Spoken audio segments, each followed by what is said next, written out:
What's going on, dude? Just working today, man. Yeah, Whoa. working. Oh, there we go. That was my desktop there. Sorry about Hey, that. I was gonna show your handiwork, man. I got my to get handy. to it though. Yeah, hold on. Oh, okay. I'm having a Did I hard get time. in trouble? No, I'm having a hard time getting to it. This bar keeps getting in my way. Man, that's not the first time that's ever happened. Where the bar got in the way. Oh, there it is. Yeah.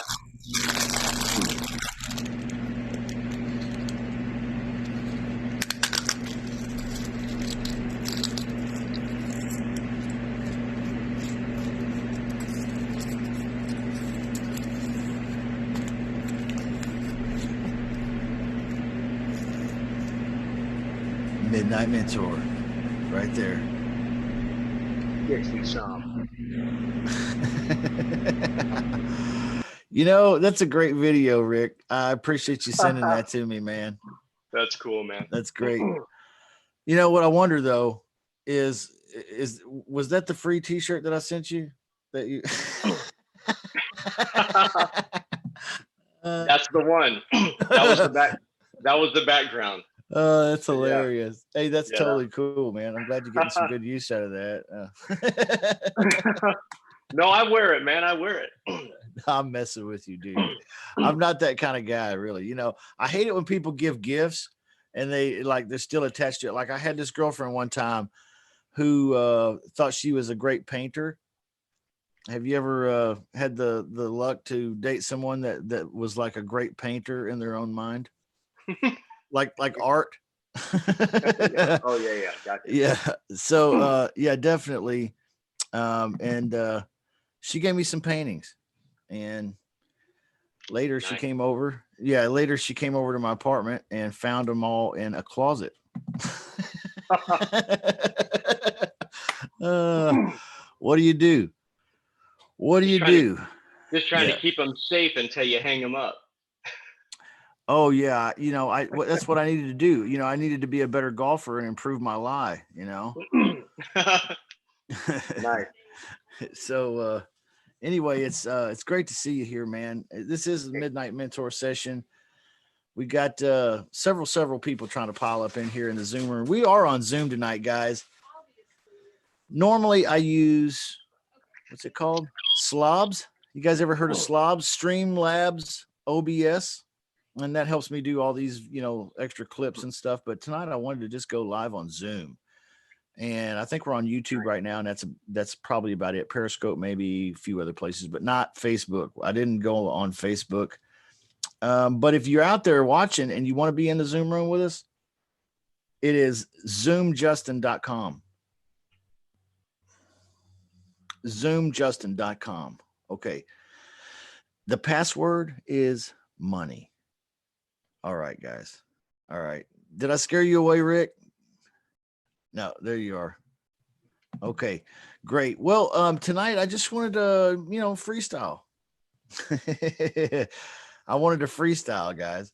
So, open up the room here. Let people, interact, talk. We can talk about what happened this week. You can ask some questions if you got questions. I might be able to help. Maybe not.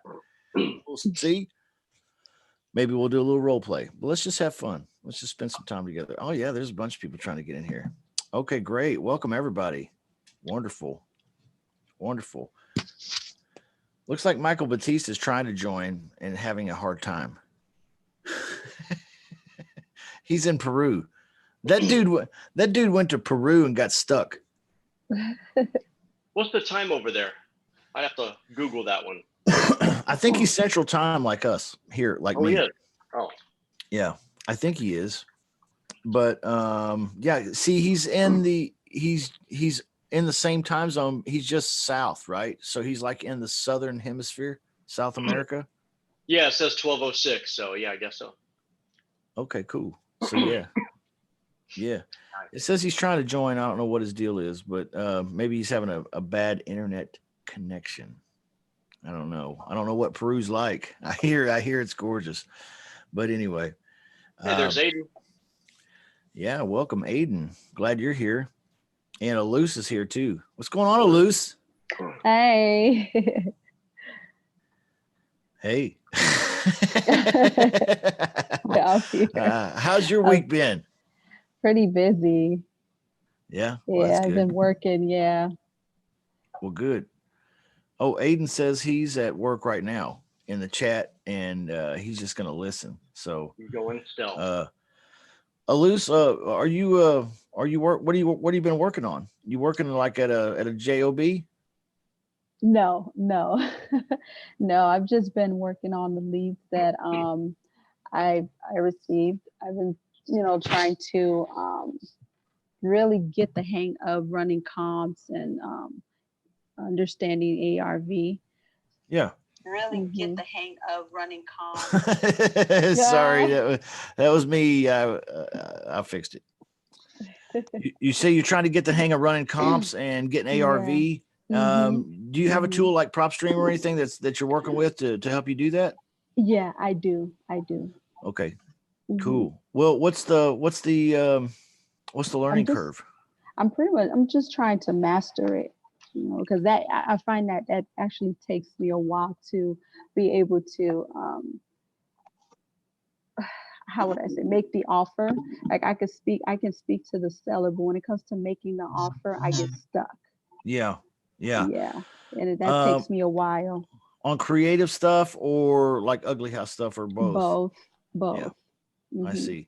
So that is a lot. I think a lot that has to play into that is just like what you're talking about, practice, right? I Yeah. think. Yeah. Mhm. In finding comparables, Correct. even on PropStream and other tools can be a bit of a challenge. Don't you agree? Mhm. Mhm. Yeah. Yeah. I mean, what I don't like about PropStream is I feel like, and there's probably a way around this, but I feel like when I'm down there looking in the comparables box, where it shows you the comparable sales, it'll pull up for you. Mhm. It'll have that stuff there, but then it's a pretty big chunk of data. Like it has a lot of columns to it and you have to scroll over. And Correct. I hate Yeah. that because Yeah. I get confused on what line I'm on. Yeah. Is that the stuff you're talking about? Yeah. And my Yeah. thing is, I mean, I'm getting the hang of it. I guess what I'm trying to say is I second guess myself. Like for example, there's a lead that I'm working on. I spoke to a realtor. She's asking for 185K for her home, simply because the home has been completely remodeled. And she doesn't the least that she should the lowest offer she's willing to take is a 180. So I'm looking for comps on PropStream, and I feel like I understand, but I guess I'm second guessing what I'm seeing, if that makes sense. Let me ask you a question. This is Michael, by the way. Mhm, So Michael. What's up, Michael? What's going on, guys? I don't know if y'all can see me. Well, welcome to the Midnight Mentor. No. Your hair's growing, buddy. What the fuck are you eating, Rick? What are you eating, Rick? It is growing, man. Can't get a damn haircut. Everything's closed, dude. But hey, my question is, that property you're talking about, right? Mhm. What is your strategy on that? What are you looking to do with it? Well, okay, so with this property, I don't know. I know she does not want to do lease option, and um, I did express that in order for me to be able to purchase a home, it would have to be lower than 185. But the thing is, the home has been remodeled. From the looks of it, to me, if I was going to flip it. To me, I feel as though it needs to be updated just a little bit more. Mental. Okay. So like less than 5K or 10K max in rehab. Huh? What happened? Less than 5 to 10K you would put into it. Yeah, just to bring it up to 2020 standards. When was it rehabbed? When was it last remodeled? I didn't ask her that question. Now I do know that the home was purchased in 2017 for 80. Okay. Yeah. So she put some considerable work into it. Yeah, both her and her husband. She says the lowest she's willing to go is 180. And she's a realtor So if you as had, well. if you had a check for $10,000 right now and she gave it as house just for free, just for example, what would you do to it and why? I would update the bathroom, Okay. at least the tub, because it's just a standard tub. The house is very nice. It's very nice. I would spend a little bit more, at least 2,000, I guess 3,000. I don't know. Redoing the porch. Okay. Is that a wooden Yeah. porch? Yeah. Mm-hmm. Okay. Okay. Gotcha. So the porch and then the bathtub.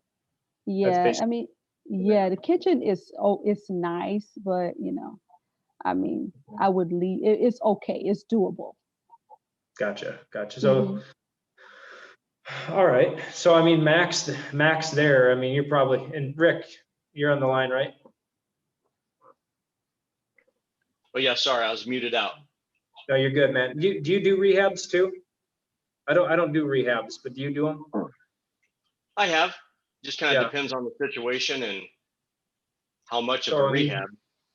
so I mean, Yeah. if you were redoing a deck and you were replacing a bathtub, I mean, what's that cost? To me, I mean, I would use probably do those things, and I'd probably pay $2,000 to $3,000 max. Mhm. I don't know. What Yeah, do you I think? mean, no, that's probably pretty fair. Well, I mean, it depends on the state, right? You're Yeah. probably talking a little bit heftier in California, but yeah, I mean, 2 or 3 tops and you probably are looking good. And it's material Yeah. and labor. If I'm paying a handyman $15 an hour, I don't think you need to pull any permits for either of those. That's cosmetic stuff. So yeah, I mean, it's very minor. I wouldn't even, to be frank, I wouldn't even put that into the property. Let me just say this: if the seller would do seller financing and or a lease option, I would just leave that up to the tenant buyer or Yeah. seller finance buyer to do if they want to do it, because Mhm. it's generally, and the reason I say that, it falls under that window of generally $5,000 of repairs and less. It's still acceptable to put a standard tenant buyer in that property, okay, and basically have them do it. That would be fine. If it's Mhm. more than that, considerably more than that, then it's a different strategy. But I mean, if the seller won't do a lease option, and the property is worth about what she's asking, Mhm. I mean, there's not really, a strategy here. Okay. At least not today. You're probably, what I would do is I would send her an offer in writing and say, look, Okay. I understand, I'm probably not your, I'd say I'm probably not your guy. You'd say I'm probably not your girl for this job or to buy your house. I'm going to send an offer to you anyway, just so you have something, and then I'll call you back a few weeks, see if you sold the property. If not, we could have another discussion and see if something could work for you. Before I get off the phone, though, let me ask, what are you going to do if you can't sell the property? Are you going to Mhm. rent it? And then don't say anything, just see what she says, right? Mhm. If she says, well, Yeah. I'll probably end up renting it. Okay, then you Mhm. have you've reignited that conversation for a lease option or seller financing. Okay. Okay. Because for me, I was thinking, a buyer could come in, okay, give her what she's asking for, and I guess use that home as a rental. But it wouldn't make sense though if they have to put $2,000 to $3,000 into the home to bring it up to date. A standard tenant buyer wouldn't mind that. I mean, Okay. that's not a ridiculous amount for someone to put in a property. If it's 10, 15,000, then we're talking Yeah. about a different situation altogether. But Okay. generally, use that threshold of $5,000 and less. Okay. If someone can get into a property for $5,000, maybe put a couple into it while they're in there, work for equity, that's fine. They don't have a problem with that. But it's a different strategy when you get above that 5,000 generally, Okay. so. Okay.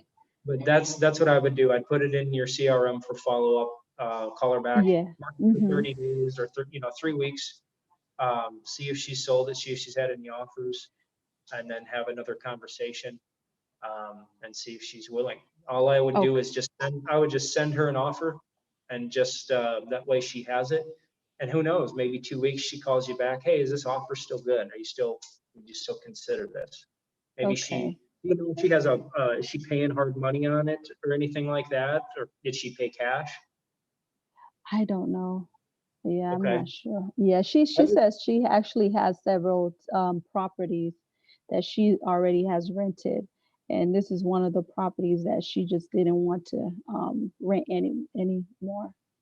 Okay. Because if she Yeah. has, one thing is, if she needs, and I would ask her this, well, do you need access to the capital or do you need access to the equity out of this property? And she says, yes. Well, let me ask you this. And I'm just going to leave this option here. I don't know if this is going to work, but just so we can go over the options, because you might not realize this. What if you did a cash out refinance right now and pulled out the majority of the equity? Now, yes, you'll have some trapped in the property until we can get you cashed out. But I don't anticipate that to take longer than maybe 3 to 5 years max. Could something like that possibly work for you? And then she'll tell you yes or no. Say, okay. And if she says no, that's fine. Just, again, mark it for a callback. Okay. 3 weeks later, generally that 3-week period, close enough to a month, and just do a standard. That's supposed to prove. Hey, Sally, we had a conversation about your house. I was talking to you about doing potentially a lease option or a lease purchase, maybe some seller financing. Do you remember that call? Yeah, and then that's kind of how you go back into it. But yeah, this isn't a deal. It's not a deal. It doesn't mean it's not a deal. It's just not a deal today. Yeah. I do have her on my CRM for follow-up. So okay, that sounds good. Very good. Yep. Awesome. Absolutely. Thank you. Yeah, for sure. For sure. Rick, do you have any advice on that? Would you do anything different? I mean, that's really all that comes to mind for me. Mhm. No, not really. I mean, I think it's workable. No Fair further enough. comment. What was that stuff you were showing us, Rick? What was that? I'll disregard that, man. Hey, man, it's good to see several more people on here, guys. We have Sincere here with us. Sincere, you want to unmute your microphone and say something? Peace, brother. Hey, hold on. Let me Hey. try. Oh, hold on. I'm looking to try. There you go, man. We hear you. All right. Where you at, Jacksonville? Yeah. You can hear me? Oh yeah, we can hear you. Yeah, I'm in Jacksonville. Cool. What's the weather like down there tonight, man? Oh, we real good now, but we finna come into a storm No Oh, Thursday. kidding. wow. Huh. No I kidding. think that's no go. You got a hurricane coming up? I think it's just a strong tornado storm. We had Okay. one early. I'm trying to get the hang of it. That's why I'm looking crazy through this screen right now. It just flopping back and forth on different people, so I don't know when it's supposed to flop on me.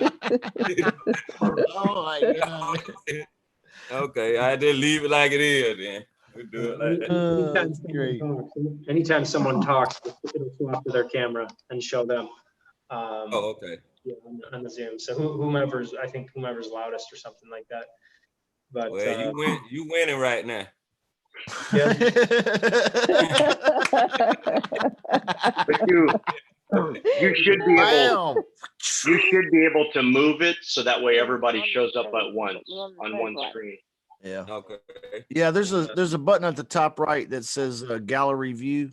That's what I have it on right now. Oh, So that's I tried my- it. So it's like that old game show Hollywood Squares. Yeah, there's like speaker view and gallery view. There you go. Okay. I see everybody. Rick is over on the West Coast. Yes, sir. Sincere's on the East Coast. He's expecting a storm. What's happening on the West Coast of the country tonight? Now, just same old thing, really. It's been kind of quiet, nice weather, mid 70s. Everybody's got to wear a mask everywhere you go. I mean, it's posted on all the grocery stores and everything as far as, no mask, no entry type of thing. Yeah. It's like but, no just shirt, no shoes, keeping no it- service. yeah, they just had a mask, but that's understandable. Just trying to keep everybody safe and at their distance and things like that. But You I got to mean- show your papers when you go out for a walk or anything? no, nothing like that yet. Well, You know what's funny though? This is the funniest thing to see is if you're out walking or whatever you're doing, and all of a sudden you look at you're at a stoplight and you look over and you see the people in the car that are wearing the masks while they're in the car, with the windows up. Yeah, some of them. I never understood that. It'd be kind of funny how I wear my mask, because I put it on like a little ninja thing, that little black thing I just had on my head. yeah. Wrapped around all my entire head. It looked pretty cool. When I come in the grocery store, kind of stay out of that for a little while. Like you don't want to go up in the bank like that. No. They say So, call I 911. might not be able to make Wednesday night meeting if I show up in the bank. That There is an African American man with a mask on entering the bank. Send Right. help. It's been caught before I got out the car. That's right. And the sick shit is they told you to do it.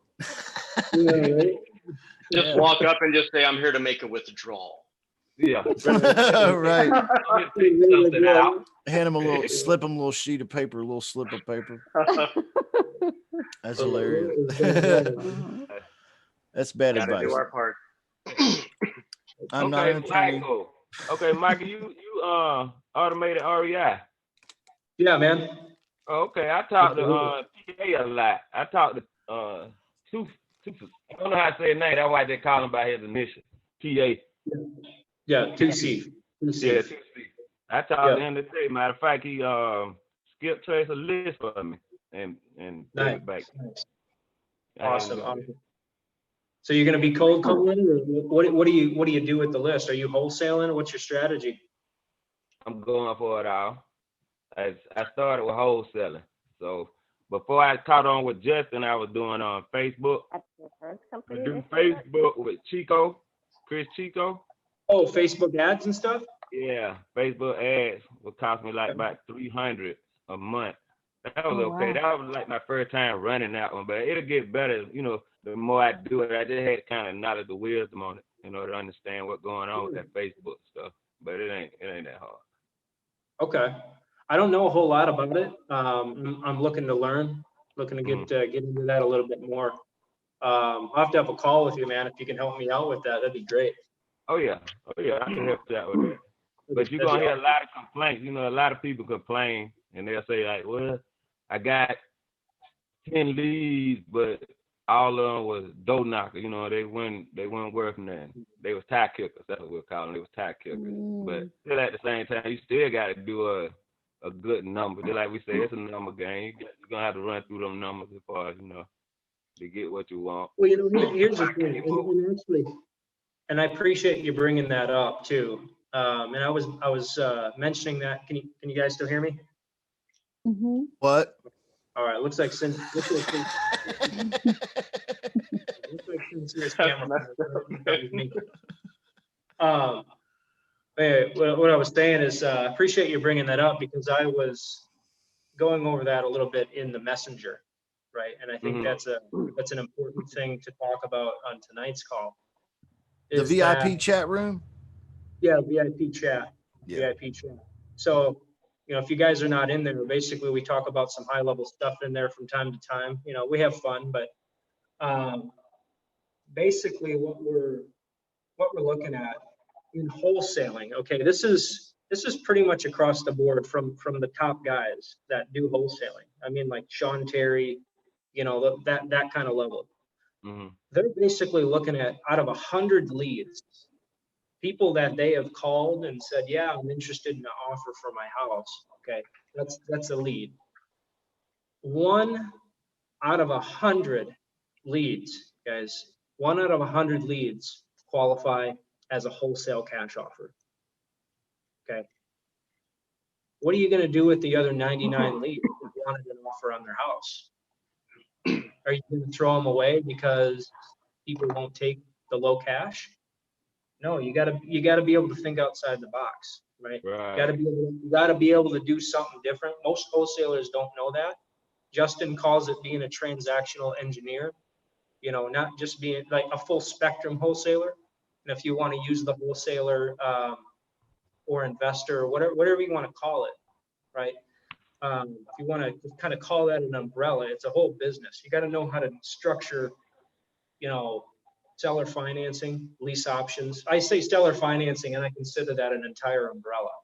Okay, and that would cover subject to, contract for deed, wraparound mortgages, lease purchasing, and sandwich, you know, assignments, and then sandwich lease purchase. So a whole umbrella, right? So when I talk about seller financing, I'm referencing that as a whole umbrella. So you got to know how to structure that, right? You got to know what kind of offer works, and you know, being able to do 2 or 3 offers on every single lead that comes in. Okay, if you can do that, you're going to go from one in 100 leads, getting it as a deal contract, right? And you're going to bump those numbers up to 5, 6, 10 contracts, okay, out of 100 leads. So if you guys, leads are expensive enough to generate, okay, especially if you're spending it on pay-per-click and different types of ads, texting.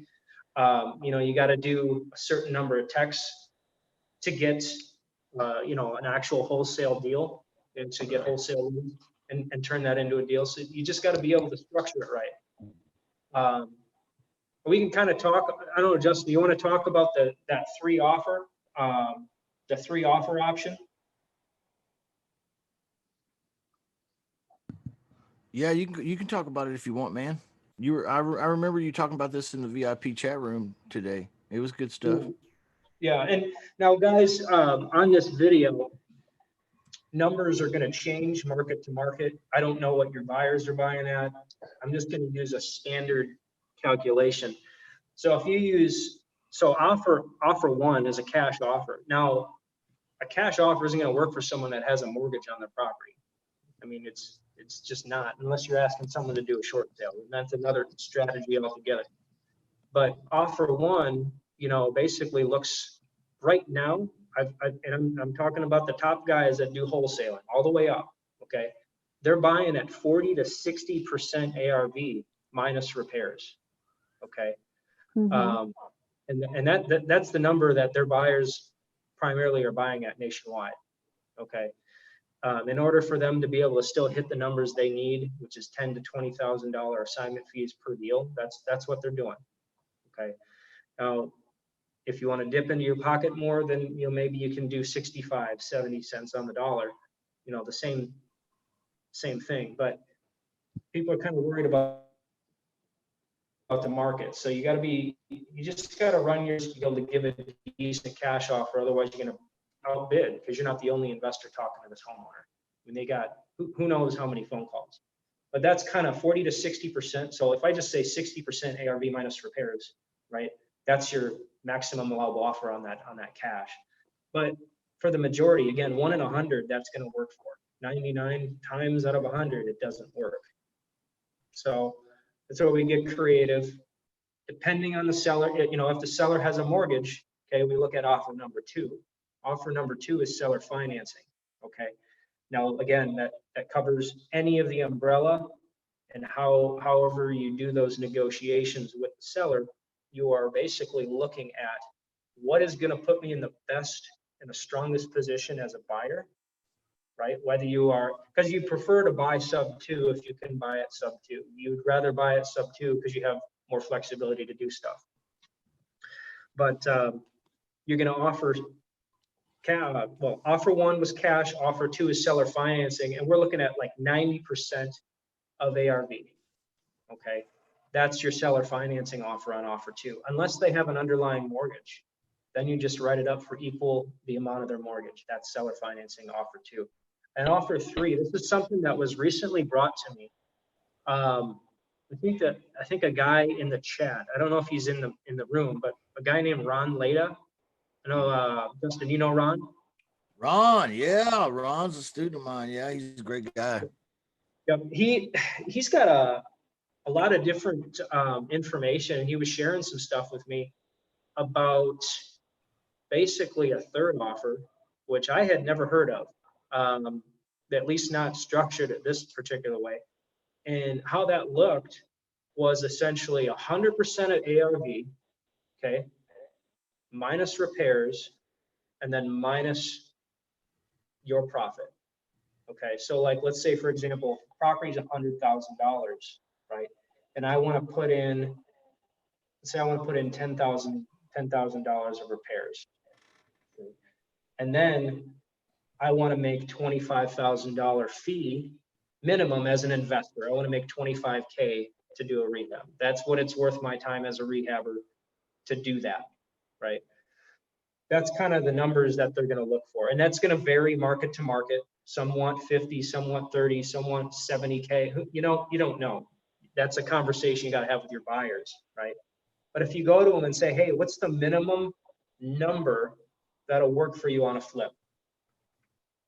And find that out. And they might say a percentage. They might give you a flat number, okay? And then pitch it like this. Well, if I can bring you a deal like this, will it work? 100% of ARV minus repairs, okay? And then minus a $25,000 fee. I take $5,000 as an assignment out of that $25,000. So you make 20, I make 5. The property gets rehabbed, you get another property off the books, right? So again, you're able to offer significantly more on this type of deal. If someone won't take that low cash offer and they won't take the seller finance, you can go back and offer this third cash offer. It's like a short-term seller finance. It's like a 3-month deal, maximum 6 months. You're putting the money in to rehab it. You're not coming out of pocket for the rehab funds. You're only leveraging money that you need to put in the deal to rehab the property. That's basically what that looks like. And then once you fix it up, you list it, it's sold on the MLS as a full retail property, and then you get your minimum profit that you need. Okay, plus your rehab funds, and that's basically how that works. Man, did you guys, I'm not trying to change the subject because that's really good what you're talking about, but you brought up buyers, and my mind immediately went to that book that Brandon, I don't know if I should even say it. Should I say his name? He put it in the VIP. Y'all know what I'm talking about this morning on how to find buyers. Yeah, I was trying to find the book. I didn't see it. That book is fire, man. Go back to the VIP. Yeah, it's in the VIP. Go in there this morning, scroll up to this morning. Brandon Simmons, he put a book he wrote in there on how to find buyers. It's got some super good gold nuggets in there, guys. Super Awesome. good. I guarantee you it's got some ideas in there you haven't thought of. Yeah. And I mean, that's basically, we're trying to solve problems, right? And we got to be able to think outside the box, learn different strategies. Otherwise, we're going to leave a lot of deals on the table. You know, you're going to leave a lot of opportunities. And most wholesalers don't even think to do that third offer, right? And again, I just learned about it. I didn't even know that was a thing, you know. Never heard of it. You're able to damn well offer, up to 85% on a cash offer. We ought to do a course on it, man. Yeah. In the VIP. Yeah, I don't think it would take that long to make, but it's No, we just set it's up like 2 or definitely- 3 sessions. Yeah. Oh yeah, 4. that's it. Crazy. And invite some people in like this from the VIP and put it on, and then package it up on YouTube and some other places and let people check it out later. I think that's a Absolutely. great idea, man. I like it. I'm Yeah, serious. I'm pitching that and idea right now. it's pretty cool, man. It's pretty cool. What does Debbie say here? Debbie sent a message. Yeah, I mean, there's several different ways it can be structured, right? Um, Yeah. I have sent a 3 offer to a person before, and it really kind of confused them. So it's probably better once you get them on the phone is to break down, the differences. And then if they can't make a decision right there, but you're kind of almost on the same page, then you're just kind of sending them like a recap, like, hey, here's what we talked about. Let's touch base tomorrow and, finalize this so you could pick one and we can move forward and get this thing done for you. I know some people just like throwing them out there. I've done that before and it was confusing to them, right? Because the more options they have, the more confused it could be and things like that. So, I mean, nothing beats chatting with them, right? Anyway, I mean, we've always Absolutely. preached that. Yeah, I 100% agree. I mean, if you can't get on the phone and have a conversation, you're significantly going to struggle. But that's why we're here, man. Justin has great training for that. You betcha. And so He said, "You betcha." I love it. As long as you guys follow the video, Shit. just gotta emulate what Justin says on those calls, man. That's all you gotta do. Just try to emulate it. Eventually it'll become natural. You do enough phone calls, that's all it takes. Rick, I'm curious, have you ever done a structure like that where you brought the rehab funds and then profited on the retail flip and then split the profits or something like that? Have you ever done that structure or have you ever heard of someone doing that? I did something creative like that on a mobile home. Okay. Was it on blocks, Rick? No. It was still No, on wheels. It was kind of similar to that. I mean, it's almost the same like a fixer upper lease option, right? Like a sweat equity is like another scenario, right? Mm-hmm. A property could need 20,000. They're getting a little bit of a break on the price because they're going to be doing the work to it, and then at the end they're going to get a discount based off of what the seller did not put into the property to sell it to begin with. And sure, absolutely, man. That's interesting. You mentioned that. I actually had a call with an investor yesterday, and it is the first time I've ever had this explained to me, mobile home investing. Even I threw just kind of a nugget in the chat room, but we can kind of talk about that real quick. But basically how it worked is the guy ended up getting a phone call, did his first deal at 19, got this phone call from someone who owned the mobile home and said, hey, I've got a mobile home. I want 18,000. It's worth 21,000. And he said, well, appreciate your call, but I'm just, I'm not really interested in it. So he said, well, I'll tell you what, I'll take 15,000 for it. And he said, well, again, I'm still not interested. Appreciate your call. I'm not going to be able to buy this. Anyway, call ended. Guy called him back the next day and said, hey, I thought about it. I'll take 12. He said, well, again, I appreciate it. I'm just not interested in buying a mobile home. About 30 days go by, and the owner of the mobile home called him back again and said, you know what, I'll take 6. He said, take 6K for it. And he said, well, we're getting a little bit better, but again, I'm just really not interested in doing this. But I tell you what, I'll give you 3,000 for it. And after a little negotiation, he said, well, I want 4,000. He said, no, I'm pretty firm at the 3. I just don't typically do anything with mobile homes. So they negotiated a price of 3,000. Now get this, before he just put the deal under contract, before he even closed on it, he actually turned around and found a buyer, sold it on a note for 21,000 with $3,000 down. So he carried a note for basically 18,000 and created a cash flow spread of $271 a month. So he didn't even have to put 3 down. Yeah. Okay. He just, and again, this is a mobile home inside an actual mobile home park. Okay.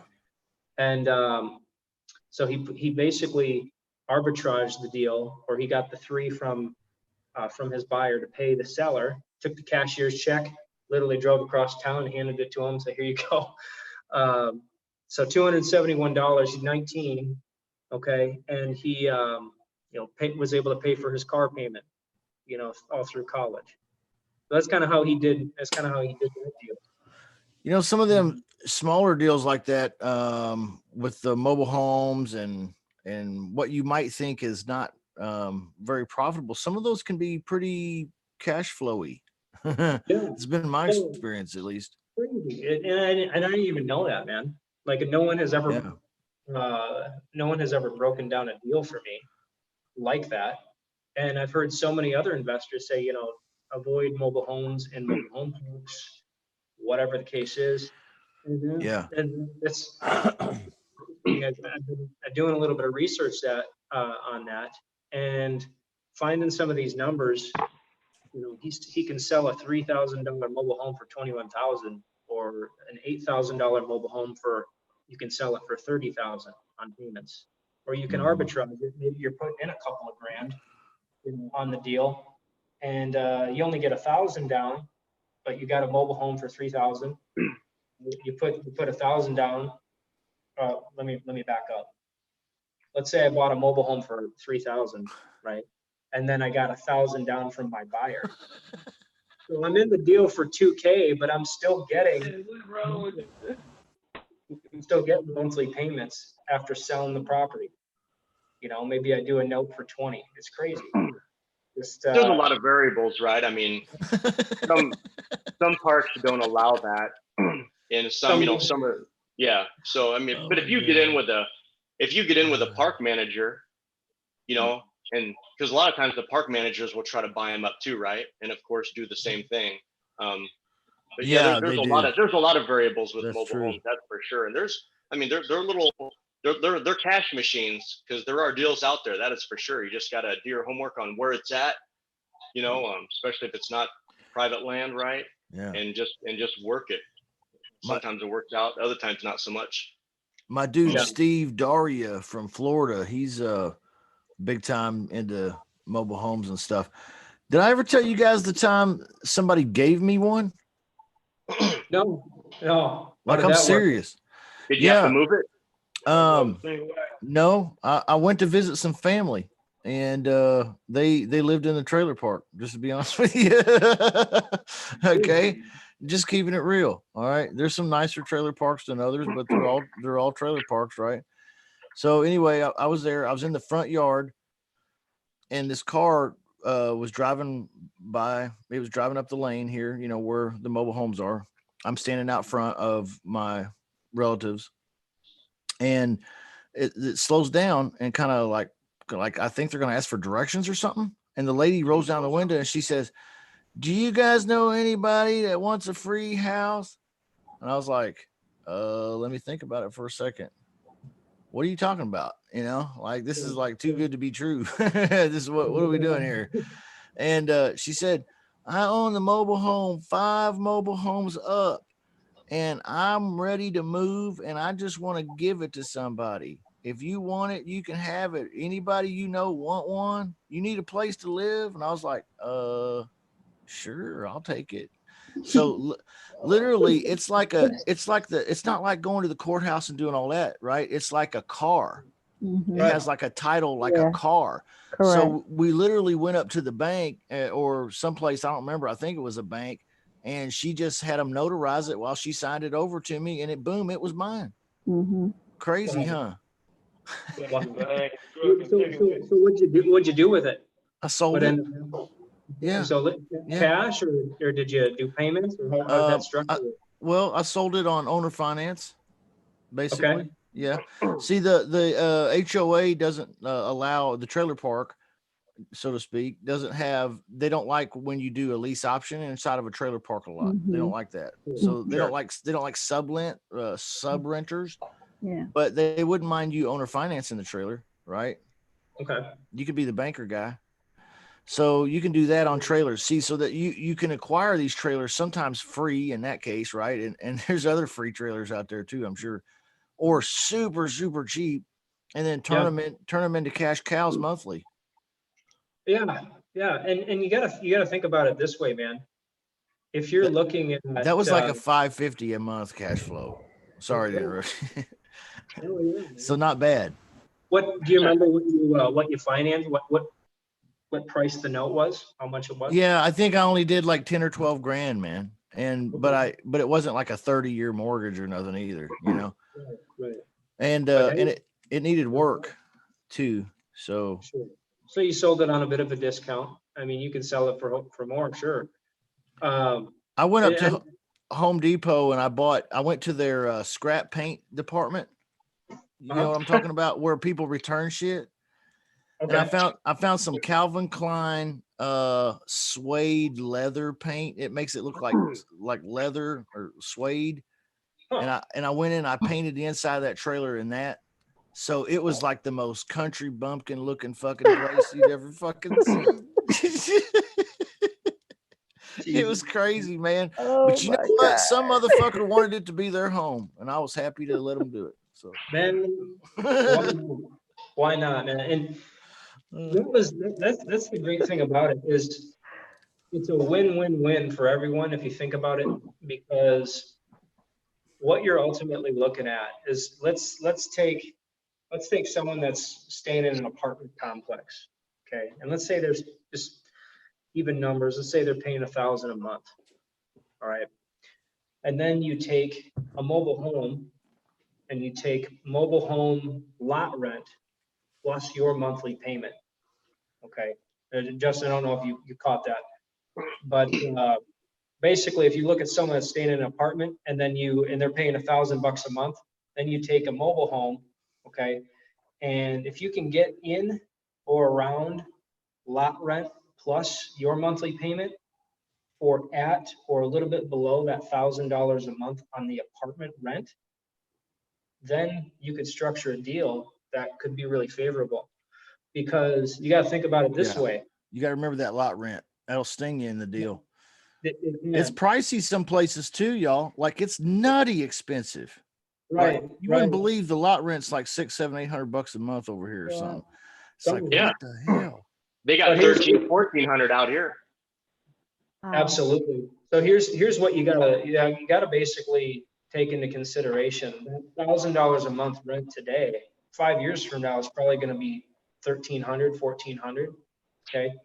But if you structure a 5-year note with this owner, or with your buyer, okay, 5 years from now, their $1,000 a month rent might go down to 300 because they paid you off, whatever the lot rent is. Okay, your note is paid off. Now they just pay that lot rent.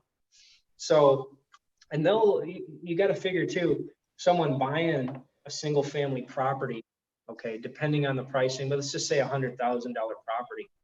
Okay, if you put a tenant in there, if you put a buyer in there, the majority of the population doesn't even have more than $5,000 in their bank. Okay, so if you can say, look, give me your $5,000, give me your $3,000 as a down payment, you can do that on a $21,000 note on a mobile home. People will do that, but they'll still only be able to do $3,000 to $5,000 down on the majority of single family homes. So the numbers and it basically scales in a sense where I have the same amount of down payment. I'm in a better situation. I'm more secure versus doing a home, so it's just an interesting alternative on how you can structure these deals. We should do a course on mobile homes and the VIP. Yeah.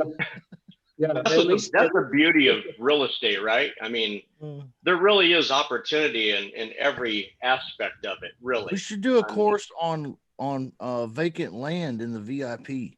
Oh, Vacant God. land is another one. Anybody, Justin, has anybody on the call tonight? Has anybody done a lot of land? I've only done it like a couple of times over the course of the last couple of years, and I never really dug into it that much. And I just flipped it over as land. I didn't do anything to it. I just picked it up and I only know about how it would structure. It's kind of similar to that mobile home. But you could buy a piece of land for 2,000 in some area, you know, depending on where you're at, right? Just you use 2,000 as an example, and then you could sell it on 1499 or 14,999, you know, on payments. Well, I don't know what interest rate that would be and what the payment would be. I'd have to figure that out on a calculator. But right. I mean, it's obviously got to be in a location that somebody wants, and you know, all the Yeah. other variables, right? I mean, There's a lot of land out there that's just like in crappy locations that Yeah, nobody- nobody's ever going to build on. Rural areas. yeah, Mhm. you can't Yeah. even do much with it. Yeah. Even in urban areas, urban Mhm. lots, you know, sometimes they're just going to be lots. Sure, man. And if you're looking at certain cities that will allow you to go ahead and just buy land, do this financing, you shouldn't have any issues anywhere to do that. In fact, you can buy sometimes if you're contacting owners directly, and these are I'm talking about off-market properties, by the way. You can get the land sometimes for 20 cents on the dollar, Oh, right?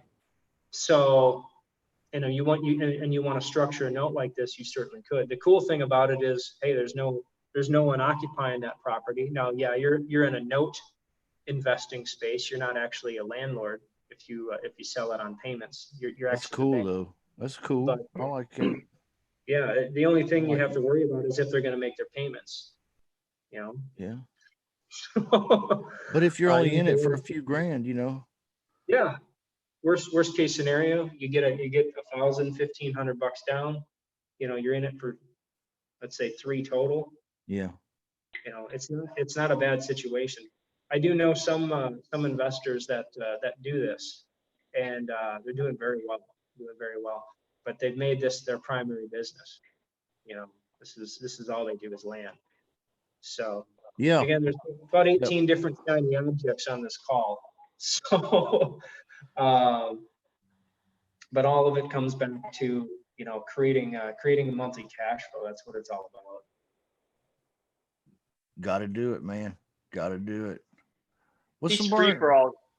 for all calls are kind of cool. You can kind of, you know, just a little open table type of thing. It's good to have these every now and then. I like it myself, man. I mean, Hey, what do you guys think? sometimes- Go ahead. I'm sorry. No, I was just gonna say sometimes I zone out and then I zone back in, and you know, you guys, you guys probably do the same thing though. You know, like I don't know, like sometimes I come back to it and I'm just like, what the hell are they talking about? Hey, I don't look, know. what are your thoughts on a 12-month right now? Like, you know, a lot of my I'm still doing a lot of follow-ups and things like that. But even with my regular marketing, I always try to get a cash deal. You know, I mean, no matter what, I That's a always try great to talk. question. I always try to talk cash. And obviously that doesn't always work. And then I get into more terms. What are your thoughts right now? I've had 2 people this past week. They've agreed on terms. They've agreed at pretty much at fair market value now. They're right around the monthly, but they want 12 month. They're like, we'll do that, but we're thinking maybe just 12-month only. I didn't give them any answer. I just kind of left it like, well, okay, that's something to think about. Let me get back to you and run some numbers here and you know, kind of think this one out for a minute. That's a great one. That's a What are great your one. what are your Wow, thoughts on You said that? 12 I just want to make sure I understand. So 12 months financing on a and then lease they- option. On a Lease lease option. option. Yeah, Okay. yeah. Yeah. They Boom.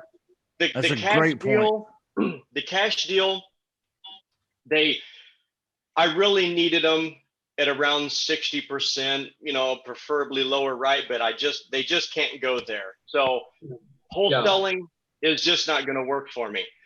Right. Creatively, a lease option, the numbers do kind of make sense, really. I mean, with looking at it, but they'll only do 12 months. And I've had 2 of them like back to back. I mean, not back to back, but the same week. Do they have- And that's Rick, the do they max have a time lot that of they want to go. Do they have a lot of equity? Yeah, like one owes 70 and Okay. fair market value is around 320. Okay. Wow. Okay. And the other one's probably about, I think it's about 260, and they owe like around 2. Okay. So It's a the great, fair- great The topic. first deal, I like that you brought that up, and that gives me a little bit more insight. The first deal, what I would do is what I mentioned earlier in the call, see if they'll do a cash out refi. That way they can get the majority of that equity. You know, I don't know what they're doing with the cash, or, you know, what they're doing with that money. But if they need cash today, that would be the best way for them to access it, if they can only do a year. Because you ideally want to go a little bit longer, you know, 3 to 5 years. However, if it absolutely comes down to it where they're like, look, I'm only doing a year, or we're not doing a deal, don't ever call me again. What I would say is you can do a lease option assignment, but what you're ultimately looking at is your buyer is going to have to be more qualified. Okay. And what I mean by that, they have to have a little bit of a better credit score. Okay. They're probably going to have to be more financially sound, and they have to make sure they have at least a year or so on their job and anticipate to have another year, because the banks look for 2 years, right? Consistent W-2 income for the most case. So that's kind of what you're looking for. They have to fall in some guidelines. Well, here's an interesting thought, guys. Corona, right? a lot of variables changing. Pandemic, Mhm. right? Banks are not lending money except for people nearing 700 credit score and 20% down in cash. Mhm. Okay. Plus the good job history, plus all that. Okay. So that means there's going to be a lot of people who are close to qualifying, but not quite. Right. So right now, I'm thinking, because of these circumstances, to take on a 12-month lease option or a 12-month seller finance of some kind, subject to or something, where you're going to assign or sell the deal or whatever off to a tenant buyer or somebody like that.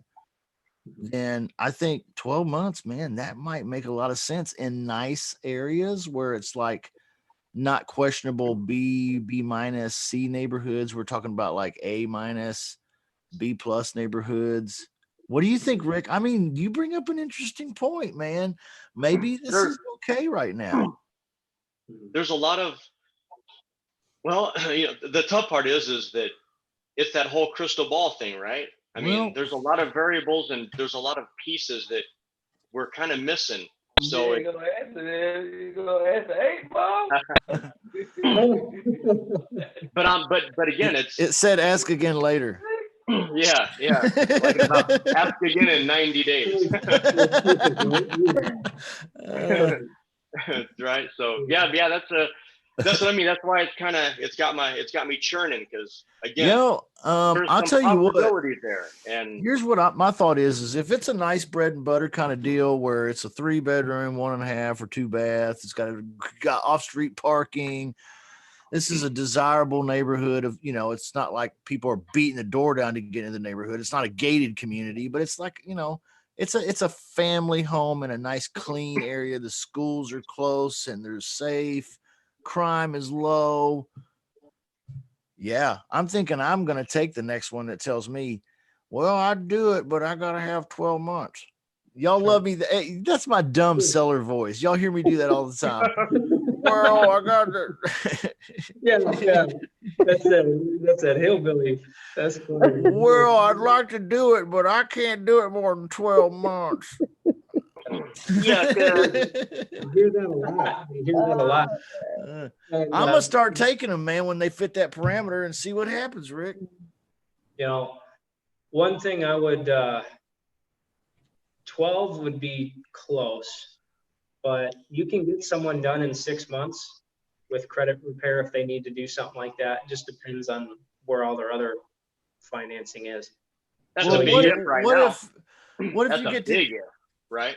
if you get to the end of 12 though, and let's say they're close but not quite, and the seller still wants to sell, what are the odds of you going back to the seller and saying, hey, or them going to the seller and saying, hey, we're 90 days away. Can you just give us 90 more days, you know, or you want to kick us out and start over? Like, that's stupid. Mhm. You know what I mean? I don't Right. know. What are you guys' thoughts on that? Yeah, I mean, if it were my property and as long as the payments were on time and they were doing the things they were supposed to do, Yeah. I'd Why be, would I'd be, I'd be okay And it with that. depends. I think it would also depend on if the house values rose significantly and they were at a point of breaching that contract, that seller would be like, start packing because I'm sitting on an extra 30K here because you can't perform, Yeah, right? yeah. So that's another Okay. variable, right? If the prices go up, they breach the contract and can't perform, that seller got his house paid for the year, time to pack and roll. Well, I mean, that's a variable. It's just a variable. I'm not, you know, I mean, it's saying it's possible, right? I mean, it's Magic, is that going to happen? Right. Magic 8 Ball. Yeah, yeah. But that contract for deed, or, you know, cash out refi for that guy and then wrap it up into a contract for deed, you know, then you could sell that on, you know, to a landlord. You could sell that for 10, 15, maybe $25,000 assignment fee, you know, on that type I of just- deal. I just but if pulled you- up the note on the computer, and the other variable of that deal, it's in Georgia, is that he wanted 20,000 down. Okay. Oh my God. So it's a $320,000 house. No. He says if I do 12 months, if I do a lease option, I need 20K. He's having surgery and his daughter moved out, so it's just him in this house. It's a big house. It's like 4,200 square foot. So that was the other variable of it. So, you know, that whole 10, 20%, 30% down for a traditional buyer, that would still make sense, Mhm. right? I mean, we're talking 20,000 as compared to even 10% of a 320, 32,000. So that's still below a traditional loan. But Sure. Yeah, you're right it there, gets, man. it gets creative, these, man. you keep making these excellent So- points, Rick. So it's a 300, okay, so it's a $320,000 house. It's That's getting, 320. that's getting to, And the bank would expect him to have 20% of that in cash. Well, Right. if he was putting 10% down with traditional financing, that's 32,000. right. Yeah. So Did he- I mean, So and that's did just you, 10% down. So, but so Rick, the seller- I'm sorry. Go ahead. when you were having that call with the seller there, and you had that discussion, I don't know, did you go into any kind of negotiation, or he just say, yeah, I need 20,000 down? Like, if you came back and said, well, I tell you what, I can't do 20 because it's actually the majority of my buyers in this price range generally only have X, right? And He I left it still, really open. yeah, and I still need to, you know, to make a profit. Otherwise, there doesn't make any sense for me to be in this business. I'm in this business obviously to make a profit. So, what number is going to work for you that'll be a win for you and a win for me? And then I would just leave it like that. And then if he says, well, I could probably take 10, or I could take 7, or, you know, if he throws out a number, you know what? And you're kind of acting, you know, like Claude and Justin say, you got to be a thespian a little bit. You kind of, well, you know, you do that sigh and What'd you you're call like, me? What'd you call me again, man? but you gotta really play it. But you're being honest at the same time too, because you know it's going to be tough to get a buyer to put down generally more than 10K. Yeah, I It just- usually always try to do a little give and take anyway. Whenever I do the follow-up call, like in this scenario, if he's really sticking to this 12 months and this 20,000 down, then that's what I usually come in as a negotiations. pitch as far as like, hey, I could probably do that 20,000, but I need something off this back end here, to make this really enticing for some of these tenant buyers, because what we're going through right now, and to try to get something off. I mean, I'd rather have something off that 20, and even add to the back later. Well, what you but could say not at too 12 is- months. Yeah, you could say, I tell you what, I can give you 20 down, but I need 7 years. Or we can do Right. 5, or we can do 5 down and I can do a year. Which one of those makes more sense to you? And just Yeah, let so him that- choose. Like, if I'm gonna give you this price, you gotta do my terms. That's give and take. This is the stuff Alous was talking about when we first got started. Am I right, Alous? Like, see, these guys just Yeah. make your head swim with all the different shit you could do. And like, sorry, Luz. It's But like- No, it's no like, worries. I'm learning. no, they that's what it do is, it to me you know. too. I mean, it's just like, there's like, how many different ways can you do a deal? Like, holy shit. and that's just it. That's the beauty of it, is that there really is an infinite amount of ways, right?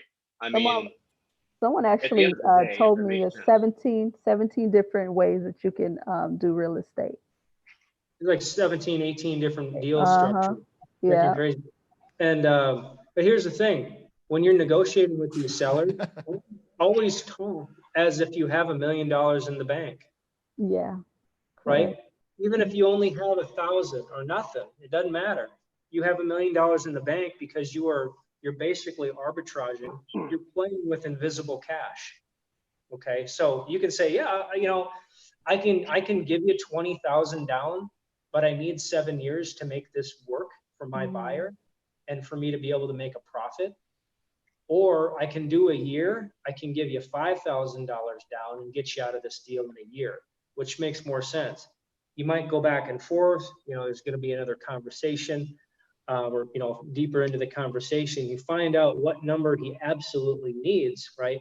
And then once you find that out, maybe he says, well, tell you what, I can do 3 years, $15,000 down, right? That's a deal right there. You can do a 3-year, $15,000 down. Okay, you do a contract for deed on that one because you want to be able to structure some seller financing, do something a little bit more powerful than a lease option. But then you can assign that deal to a landlord. Okay, as long as there's cash flow, Rick. I don't know if there's cash flow. We didn't talk about that. That's important. But if there's a cash flow situation here, at least $300, $400, $500 a month, you could assign that deal to a landlord for 10% We're gonna down. huddle together as management. We're gonna figure out how can we organize things that we're gonna be safer as far as. Here we Okay, go. someone Sorry, popped- guys. Yeah, so we're looking at 10% down to a landlord buyer. They'll do that.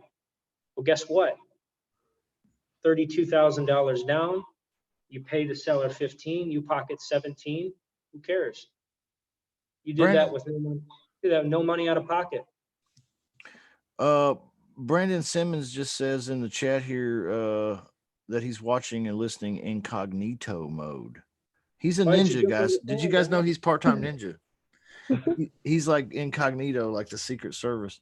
Brandon's actually a really good guy to talk about that. It's called a down payment arbitrage. He is a great guy, super smart, super talented. He says, when I have a deal that I don't think it's going to work, I usually just do an option with the seller. And Yes. he says, I also try to get the seller to go as low as possible, but give them a higher price point, usually much easier.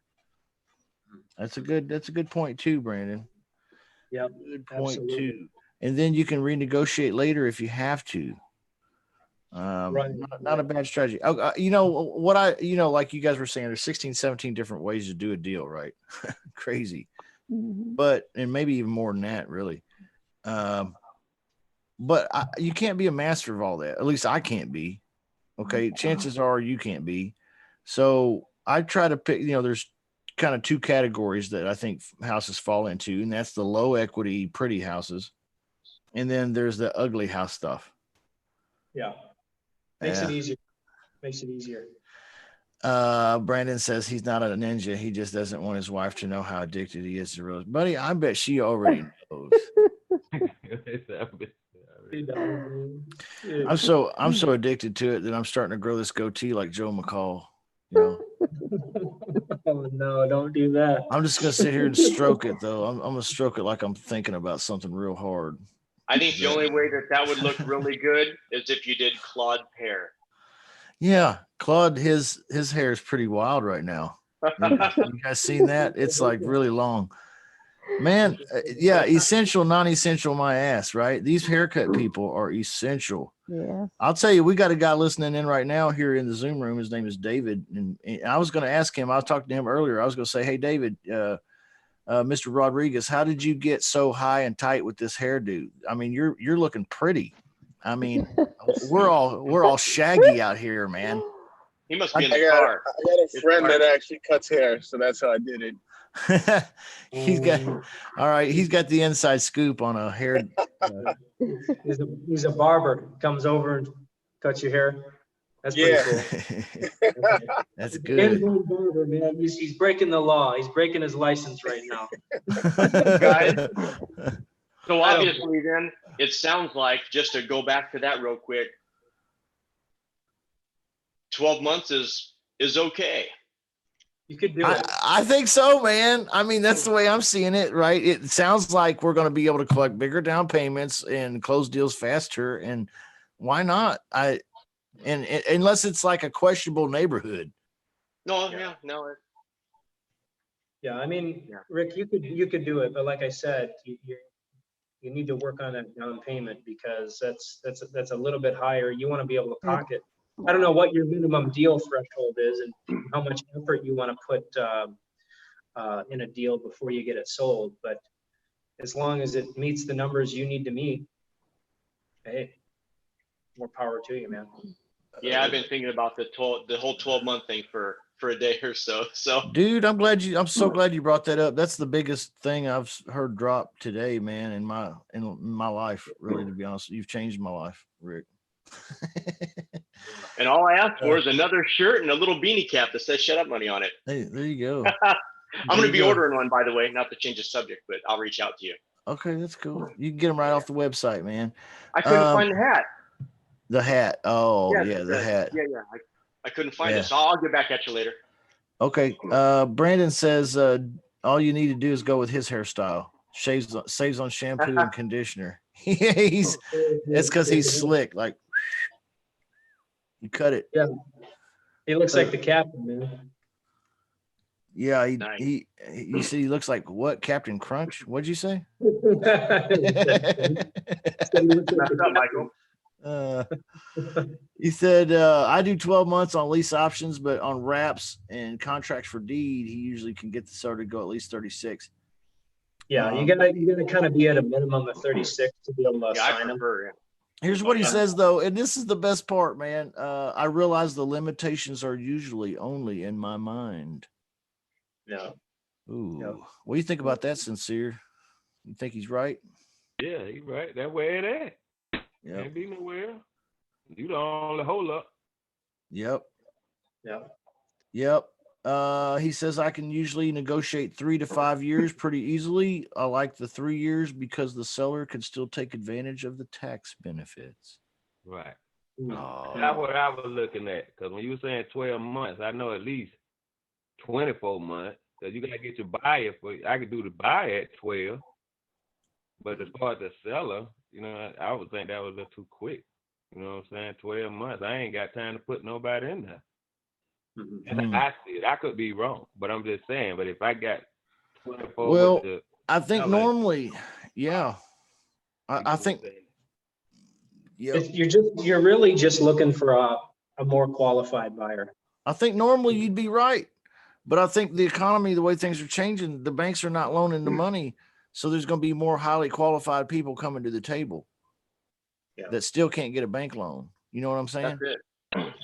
They're gonna have a better credit score, still get turned down. You know, it's not their This will fault. be This this is will what it be is. their way. This will be their way in. Man, we had to talk for 45 minutes to get to this right here, and we've been going for a half hour on after that. But this right here has been a huge. I wish we could have just started right there because this has been dynamite so far. I love this. Great conversation. If you're out there in the lease options business or something creative, the creative side, how can this not totally just, butter your biscuit? You know what I mean? That's it. I mean, really. It's like everything I hear about this stuff is just makes me more excited because it's just getting better and better and better. And now Rick's telling me I can do 12 months maybe and get away with it. Maybe even collect more down payment. Holy cow. Yeah. All We'll right. see. We'll see how that goes. But I Yeah. think you're definitely right. What it comes down to is they are going to have a higher credit score. They're going to be better, in a better position, but just not there because of Chase. I think switched Yeah. to 20% downs. So what is it, 680 or 700 credit scores? Yeah. Some of the other banks, and I can't speak for sure. I only saw Chase, but I'm sure some of the other major banks will probably follow. But I guess we'll see. Or hey, maybe it opens up an opportunity for some of these hard money guys. Maybe they restructure some of the things that they're doing. Who knows? Oh yeah. They're always and forever and always with us. Man, it's pretty cool looking at you, David, in your car. You're riding around in your patrol car right now or something, man? No, I just got out of work. I'm driving home now. Oh, okay. Oh, Can't I thought no wonder, man. I thought I would hear that song in the background. Bad boys, bad boys. What you gonna do? Nice. Oh yeah, we'll see. Yeah, he's driving around. Okay. That That's only pretty plays good. in the patrol car, though, right? It doesn't. No. No, you be listening to tapes of NWA in there, right, or something like that. No. Be surprised what we listen to. Oh, that's great, man. It's cool to see you here, though. And everybody, we've been at this for a while. You guys ready to call it quits for tonight? It's been a minute. Sure, man. Yeah. Anyone else? Hey, Got something to- whatever? Mike, if you wanna or anybody, if you wanna know about that Facebook ads, you know what I'm saying, just let me know. We can go Yeah, over it. man. I need to know. I need to know a little bit more about that. Mhm. I'm doing a I'll couple reach out. of. Yeah, for sure. If I can find a way to ship you the whole program, I give it to you. I ain't got no problem with that. That's awesome, man. And I think that's the Chris Chico. He did like the Yellow Bandit sign stuff. I don't know if he added to that, but Yeah, it's but he definitely. done upgraded now. He done did we can't even go by Facebook won't allow you to do the bandit sign. They say it make it look ugly. You can't do by zip codes no more. So what we doing now is we doing it statewide, or you can do it county, back 2, 3, 4, 5 counties in your state. But you're gonna get the most lead at the best cost when you do it statewide. But you're gonna get a lot of fluff. You know what I'm saying? You're gonna be talking to people and they not really want it, you know what I'm saying? But it's a give and take. You know, if that's what you want to do, you know what I'm saying? It's a give and take. They're also going to be in like some rural areas and stuff where it can be more difficult to move a deal. Right. So. But if you're doing the rural area, you might as well do direct mail. That's what I'm looking at now, like in small. I don't know if Justin remember, but I had like 3 houses that I sent, and that's why I went to lease option, because I could get it with the dude. He wanted like $27,000 for a Section 8 house, but I couldn't find no buyers in that city. You see what I'm saying? I couldn't, so I just had to let them fall by the wayside. Sort of, kind of. I still got them and I don't got them. You know what I'm saying? I'm gonna tell you something real quick too. You're gonna struggle to find buyers in those smaller areas for the whole, the wholesale. But there's still everyone and their mom that wants to buy a house. So that's a good creative financing situation. Right. Now they might not have, a ton down, but as long as you can structure a deal, to where it makes sense for everyone, even if you're getting a couple of grand down, sure as hell better than nothing. The property's coming off Section 8 anyway. Like he already got tenants in it. So they Okay. already giving it, you know what I'm saying? The government already giving his little money, but at the same time, I just have to find somebody, you know, kind of sell a finance it to somebody in that city. I'm from that city, so Sure. you know what I'm saying? I kind of know the area and all that. I wouldn't live there, but I'm just saying I find somebody who want to live there. I don't- Right. Right, but I think it's important to understand the wholesale deals. I mean, you're still gonna have your rehab, you know, your rehabbers are just gonna be a lot fewer. But when you get a deal like that, you know, you're essentially, I think the best play in those small markets is seller financing. Okay. Because people still want to buy a house. They just don't want to live in the big city. They want to live in a bedroom city. Right. And they don't mind driving 30 minutes to go into go into the city to work.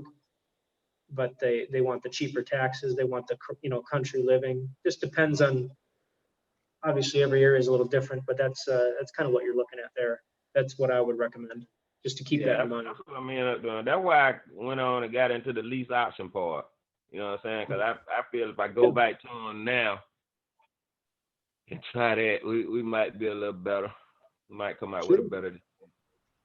Yeah, why not, man? And like I said, but you can always do the arbitrage model, where you're just contracting it. You don't even got to close on the thing. You just bring your buyer and then assign it same way, just like wholesaling. Right. Yeah. I'll let you see some of that. Sounds good, man. Yeah, hit me up in a PM after the call. Okay. Thanks, man. Appreciate it. Awesome. Yeah, man. I think everybody's rolling out. So yeah, everybody just left us up in here. That's all right. yeah, they did. But, yeah, hey, good chatting with you guys, man. Always good to share stuff and throw ideas around. Oh, nice to meet y'all, love man. networking like that. I haven't met y'all, so you know what I'm saying. Good to meet y'all. You know what I mean? Oh yeah, for sure, Sincere. I'll be hollering at you too, man, because I haven't done Facebook ads in a while. It's probably been over a year and a half because competition really changes the cost per lead scenario. Yeah. You went through Chico Progress? Chico? No, I was like the. If I can find a way, I can. The way I have to do it now, I will have to give you the my username, but you will be inside of mine.